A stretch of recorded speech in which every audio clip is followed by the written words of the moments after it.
James, in a year where people are kind of questioning the value and also the risk of a Big Ten championship, as someone who's won it before, what exactly can a game like this do for a program?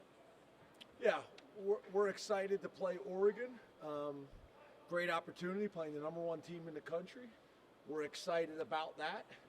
That's what we control. That's what we're focused on, not focused on anything else. I mean, I understand the question and I appreciate the question, but we're just focused on trying to beat the number one team in the country, Oregon, in Indianapolis, in the Big Ten, and just totally focused on that and not any of the other scenarios or discussions. Coach, you and Oregon both played Ohio State this season. What did you see from their film, if you've seen it against the Buckeyes, and also in your game against Ohio State? What did you take away from that game that you can apply to this game coming up? Yeah, so obviously when you have similar opponents, those games are valuable because you got perspective on both teams and both opponents. Obviously their game came down to a few critical plays. A couple of them on special teams. Joe Lorig was with us and is now the special teams coordinator at Oregon and has done a nice job. The basically deep dribble that they did where they hit the guy in the front line, that was a critical play in the game. Both offenses were able to move the ball and make plays. The thing that really kind of stands out when you look at Oregon is you want to stay out like everybody does, but you want to stay out of obvious passing situations. You want to stay ahead of the sticks. Starting fast against this type of team is going to be really important. We're going to have to play well for 4 quarters. You look at them statistically as well on film. They've been a dominant football team all year long. Obviously, the Ohio State film is good for us. That was a close, competitive game for us and for them. James, what are the challenges of a team that combines size up front with speed behind it, whether it's offense or defense? But specifically on the defensive side, how does that challenge some of those things that you might want to do? What's the challenge with being really big and really fast? Well, having both. Yeah, you don't want that. Yeah, they're talented. They've done a really good job of recruiting and developing. To your point, they have size and speed and athleticism. They've done a good job of using it. They got some guys that are somewhat unusual in terms of their measurables for the position they play, specifically at defensive end. Got a ton of respect for their nose guard as well. But yeah, I think that's what everybody's trying to do, right? You're trying to get as many big athletes as you possibly can. We've talked about this in the past. On offense, you're trying to create space. On defense, you're trying to take space away. How do you do that? You can do that with size in terms of weight and being sturdy and not allow people to get any movement on you. You can do it with size in terms of length and taking up space on the field. And then you can do it with speed in terms of being able to close space down as quick as you possibly can. And when you can have a combination of all those traits, then it makes for a very, very challenging opponent. And that's what they've been able to do against most of the teams that they've played. For us, we're going to have to be aware. There's certain players that we need to be aware of, just like they need to be aware of Abdul, right? There's certain players you better have a plan for, or they can make the game even more challenging than it needs to be. So we've spent a ton of time on that. But we're going to have to go execute the plan against a really good team. And as you also know, if you're giving extra help on a defensive end, yes, that helps solve one of the problems that you have at defensive end, but then it also exposes you in other areas. So that's kind of the chess match, right? You're trying to solve one problem, and it does, but it also allows you or creates you being susceptible in other areas. James, from what you've seen from Dylan Gabriel on tape, what makes him so hard to defend against? Yeah, for me, the thing that stands out about him, it seems like he's been playing college football for like the last 10 years. And he's just so poised and relaxed. You watch him play, he just looks so relaxed. He looks so poised. You're not going to give him a whole lot that he hasn't seen before. And he's surrounded with really good talent. The running backs are really good.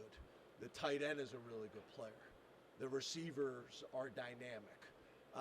So, he's put himself in really good situations, but he's played a ton of football. You got an experienced quarterback.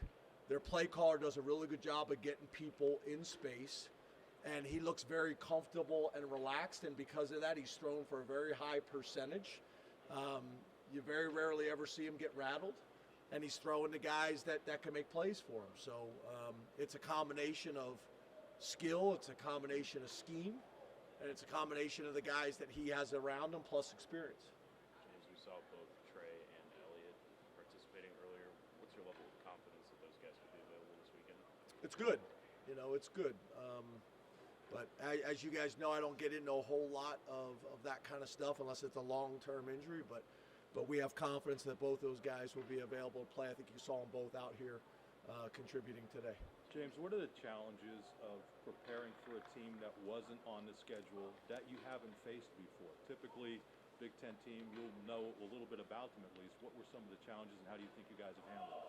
Yeah, well, I think that the good thing is they're in the same situation, right? So we've gotten to see them a decent amount in crossover games, kind of like the question earlier about similar opponents. You kind of follow what they're doing because they're doing some really nice things on offense, defense, and special teams. But it really just came down to a normal game week, probably very similar to what we've faced in terms of UCLA, USC, and Washington, new opponents that we don't have a whole lot of familiarity with. At least with them, you could do a little bit of summer studies and things like that. But at the end of the day, we got a week to get ready for these guys. We're maximizing that time, and I've been pleased so far with how the players and the staff have handled it.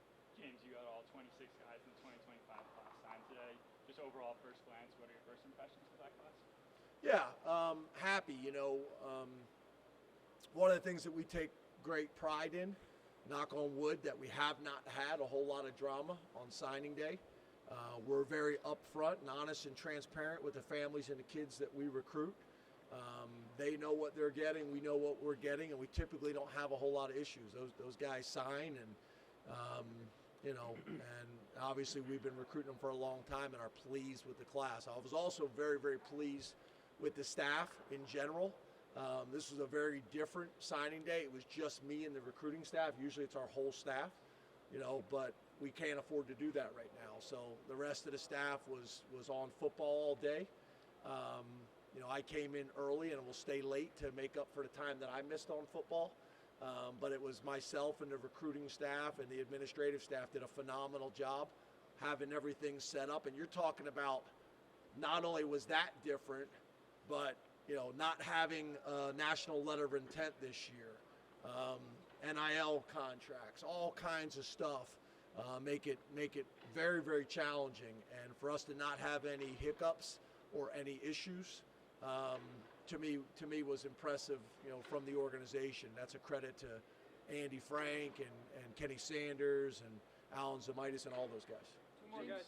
Do you think that this December model is sustainable given everything of today, portal coming, bowls like do you think this is a long-term good thing for the sport, or this is all right? Yeah, as you can imagine, I'd like to talk about Oregon, but I think it's a fair question.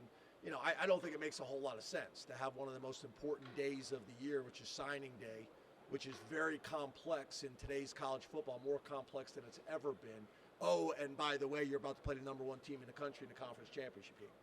Don't know if that makes a whole lot of sense. There's been a lot of discussion for a long time that instead of kind of continuing to piecemeal and make changes to solve certain problems, we need to look at the whole thing holistically.